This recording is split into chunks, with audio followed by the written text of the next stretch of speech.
All right, let's look at the nth order homogeneous linear equations with constant coefficients. All right, so here's the equation here, and we can easily come up with a corresponding characteristic equation, which is going to be like that. All right, so depending on the type of solutions or type of roots we can get from the characteristic equation, we can expect different type of solutions for the original differential equation. All right, so let's look at the case 1 where we get all distinct real roots. All right, so here's the case here. All right, let's say you have R1, R2, and all the way to RK. They are all distinct real roots. Right, then what we expect is going to be, it's going to be all exponential function having a corresponding exponents, which looks like this. Right, so solution y equals 0, y is equal to c1 e to the r1x plus c2 e to the r2x plus all the way to ck e to the rkx. Right, so this is just a simple extension to a higher degree. All right, so let's look at the example here. All right, so if you have y triple prime minus 6y double prime plus 11y prime minus 6y equals to 0. All right, so let's come up with the characteristic equation. So it's going to be, All right, so we have a characteristic equation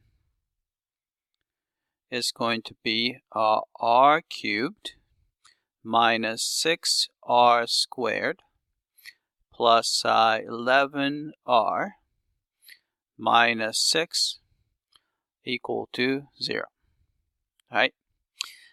First, we have to find one root by inspection. Looks like r equals 1 would work, right? 1 minus 6 plus 11 minus 6 will come out to be 0. All right, so I'm going to do a long division or synthetic division. So I'm going to put the 1, negative 6, positive 11, and a minus 6. All right, and r equals 1 is one of the roots, so I'm going to put 1 there.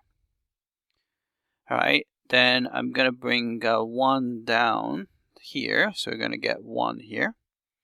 All right, so 1 times 1 is 1. So we do addition. So we're going to get negative 5. And the negative 5 times 1 is still negative 5. And do the addition, 6. And 1 times 6 is 6. And then the remainder is 0. All right, so we could factor this out to r equals 1 is one of the roots, so r minus 1 should be one of the factor. Then from the synthetic division, we have r squared minus 5r and plus 6 equal to 0. All right. Then we can factor out the second factor, so quantity r minus 1 is left alone.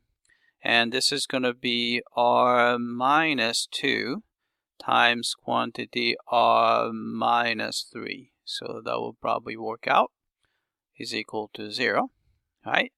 So this will give us 3 r values. So we have r equals actually 1 and 2 and 3. All right.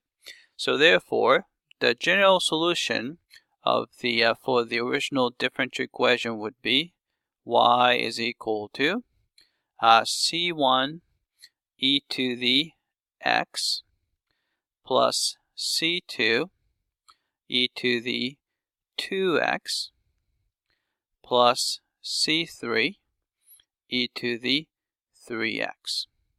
All right, so that is the solution of the differential equation we're looking at. All right, that's it. I hope that this was clear.